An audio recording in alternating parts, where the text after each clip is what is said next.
Bueno, nos quedan, pasándonos de la hora, nos dejan llegar hasta las 9:15. Y todos, yo creo que todas tenemos ganas de preguntar cosas.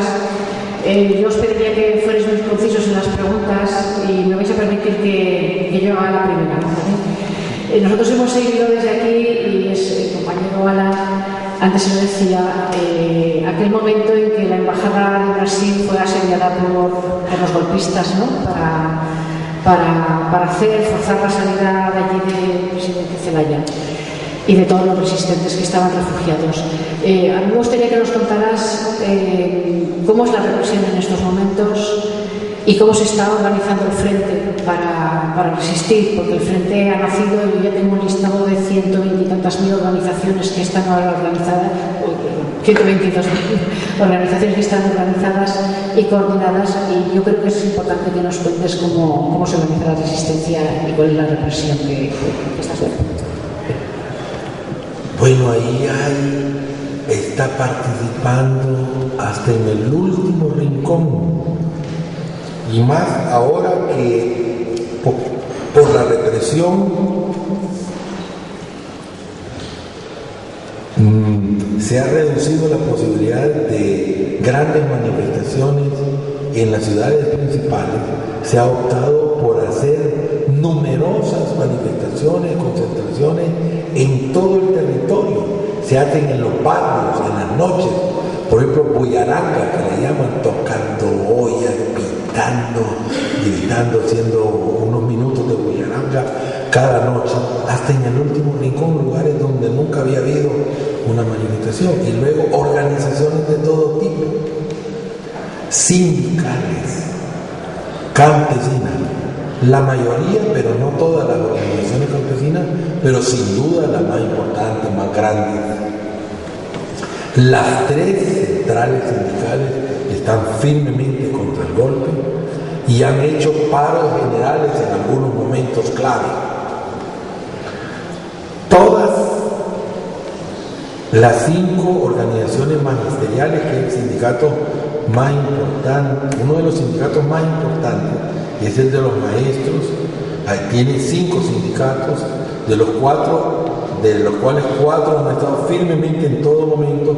Hay uno que ha tratado de comprarlo, de amenazarlo, y entonces en algún momento ha tenido unas posiciones tibias, pero sus bases se le han revelado, el dirigente intermedio, entonces han tenido que seguir firmes en la lucha, porque si no se van a quedar sin su base. Entonces, luego están, por ejemplo, y estaba previsto que viniera la compañera Melba Rey, que es candidata a vicepresidente de la UD, que participa en la conducción del frente como delegada de las feministas en resistencia. Están las feministas en resistencia, y hay manifestaciones de todo tipo. Por ejemplo, hay personas de la tercera edad que no se han perdido en una marcha. Entonces tenemos 2 abuelas de la resistencia, una que tiene más de 70 años y otra más de 80 años. Hay un jovencito, así, casi un niño, que se asiló indígena, se asiló en la embajada de Guatemala porque le habían pegado una golpiza terrible 2 veces y le habían amenazado que si lo hallaban una tercera vez lo mataban. Entonces, uno de los 7 indígenas que se asiló en la embajada de Guatemala en Honduras.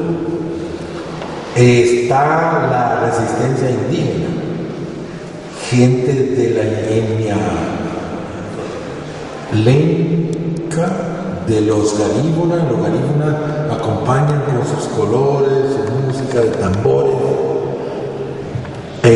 Yo me entrevisté con dirigentes, fui a Puerto Cabezas, o Bilbi, como se llama en el idioma indígena, en Místico, a entrevistarme con líderes de la resistencia indígena Místico.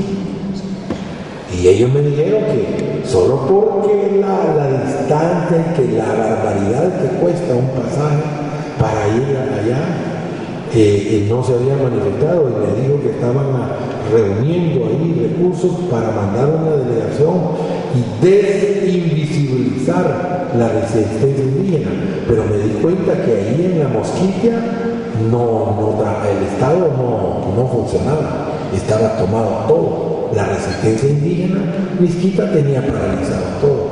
Entonces hay esas etnias, la lenca, la misquita y los garífunas, que son las tres más importantes. Las otras son chiquititas, están también y participan en la resistencia. Y luego hay, en la forma de lucha yo distingo como 4 niveles. 2 niveles que son distintos niveles, uno masivo y otro de pequeños grupos, que están en la resistencia no violenta, activa y militante. Y veo que hay gente que se ha salido de las orientaciones del presidente Zelaya y del Frente de Resistencia y han hecho algunas acciones de otro tipo, que ya no son de esa orientación. Eso ha sido aprovechado por los militares y los golpistas para meter unas acciones que obviamente son hechas por ellos para desprestigiar a la resistencia. Entonces, ¿eso qué indica? Que si no hay una restitución del orden constitucional, como decían Daniel Ortega y Hugo Chávez, podría derivarse ahí en otra cosa, haber violencia, haber hasta una guerra civil. No descartaría yo como analista que pudiera haber, porque se están exacerbando los odios y la gente no se va a dejar. Les recomiendo leer en un sitio web de Narconews, que es de un grupo que le da seguimiento a cuestiones del narcotráfico. Está el análisis de la segunda encuesta que se realizó en Honduras después del golpe. La CIDCALU, que es norteamericana, hizo una encuesta en julio. Ahí sale la mayoría en contra del golpe, pero claramente en esta segunda encuesta es increíble cómo se ha agudizado la condena al golpe. Es muy interesante estudiarlo, esa segunda encuesta, que es una encuesta que yo considero creíble totalmente, aun cuando hay cosas que no le gustan a uno. Por ejemplo, la mayoría de la gente opina que hay que ir a votar, está de acuerdo con que se hagan las elecciones. Y a mí me gustaría que dijeran otra cosa, pero la gente está acostumbrada a votar, está en contra del golpe, quiere que se restituya al presidente Zelaya. Por lo tanto, es obvio, y ahí uno deduce que quieren unas elecciones con restitución del presidente Zelaya y que quieren ir a votar con el presidente Zelaya ahí. Pero los encuestadores no hicieron preguntas, no hilaron fino en esas preguntas. Se haría falta otra encuesta ahí en cuanto a eso. Entonces, contesto de esa manera tu pregunta sobre los 4 niveles, lo geográfico y lo gremial, los sectores. Están todos los partidos políticos, como decía antes, hasta gente del Partido Nacional está con